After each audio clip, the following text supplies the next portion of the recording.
Whether it's a lager or an ale, whether it's a stout, light, dark, or pale.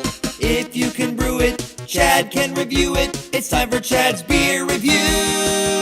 He's not quite an amateur, not quite a connoisseur, but regardless of the brewer, he's got taste in beer for sure. You can tell just by his gut, this guy is a bona fide beer nut. So whether it's a porter or an IPA, whether it's from Europe or the USA, if you can brew it, Chad can review it. It's time for Chad's Beer Reviews. Hey, welcome to an episode of Chad's Beer Reviews. Got the last Hair of the Dog beer that I got when I was in New York City about a month and a half ago. This is Hair of the Dog Brewing Company's Fred Golden Special Ale, bottle conditioned, batch number 81, 12 fluid ounces, alcohol content 10% out by volume. Fred was created to honor beer writer and historian Fred Eckhart. Fred is made with organic Pilsner and rye malts, Belgian candy sugar, and a combination of intense Northwest hop varieties. We hope that Fred will inspire you to share your knowledge with others, as Fred has with us. And this beer was $6 just for this one bottle, so hope it's worth it. Well, I was not expecting to get that much head. In fact, we got a little spillage here. I mean, 10% ABV, I'm thinking it's a Belgian strong pale. You don't tend to get that much, unless this is supposed to be an American version of Duvel.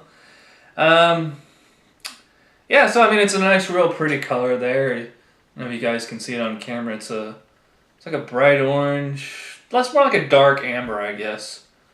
Somewhat hazy.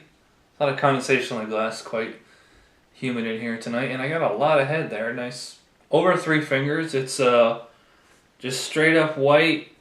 Very frothy. You know, it says Golden Special Ale, so I was thinking in Belgian candy sugar, but it's smelling like a West Coast IPA. Very flowery, very like tropical fruit. More like the mango and the papaya and guava, the not the citric acid kind of fruit. Those kind of things. A little bit of that fruity pebbles scent that a lot of the West Coast IPAs tend to have too. So, let's go. Cheers.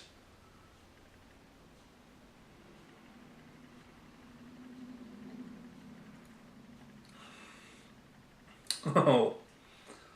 Wow, that is a very robust palate. That is for sure. I really didn't know what to expect. I was like, is it Duvel? Is it Imperial IPA? And I was thinking the same thing as I was drinking it. It's bitter, it's hoppy, but I'm getting the candy yeast, like they said. Or I'm sorry, the Belgian candy sugar. It's not quite as bitter as some of the more Imperial and double IPAs, but there's a definite bitter presence. One of the first things I noticed. Across the middle, and mostly in the aftertaste, it's a very rich, kind of syrupy sweetness. Right as you finish it, you get a very strong alcohol flavor. And it's like spiced rum. Very much like a Captain Morgan, or maybe a Bacardi, something like that. Very rum-like. I do get like some warmth on the throat as I'm swallowing.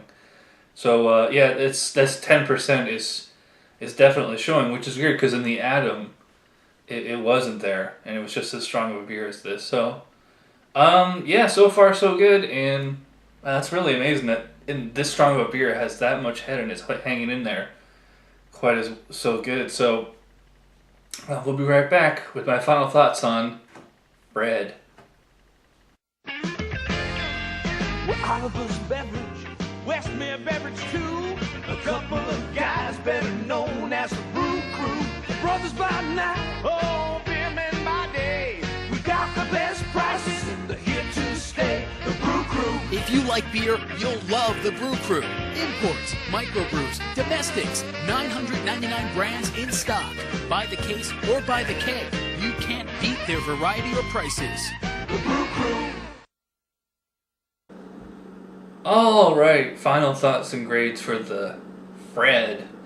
A lot of people are going to claim blasphemy on this one, but you know what? I'm only going to give this a 7. Not that it's a bad beer at all. It's not. It's a good beer. It is just so damn rich. It's kind of like drinking honey. It's, it has a very kind of honey sweetness. I didn't mention that in the first half. Now that I think about it, yeah, it's more of a honey. Kind of looks like honey. Just honey, vanilla, rum. Very, very rich sweetness. But there's also that bitterness in there too. And, I didn't know until I just now looked it up when I was writing the text review, is that Beer Advocate and Rate Beer both consider this a barley wine. I thought it was just more of like a Belgian strong pale. But, barley wine, okay, I've never really seen a barley wine this light. Maybe J.W. Lee's, but actually it kind of reminds me of that 1999 vintage we had. So yeah, super, super rich sweetness with the combined bitterness. It's the drinkability on it is very low. It started out fine. When I drank it, it was practically at fridge temp, maybe a little bit above. But as it's warming, it's just such a sipper. I couldn't even drink all this in one shot. But it's a good beer. I lots of sweetness in there. The hops balance it out. I think this would be a great beer to cellar for like a year or two. I wish I could get it more easily. I would throw a few in the cellar. But, as it stands, it's a good beer. Doesn't quite live up to the hype for me, but I'm not saying it's bad. So, yeah, 7 out of 10 for the hair of the dog, Fred. So, that'll do it for this episode. Thanks for watching. We'll see you next time. Cheers.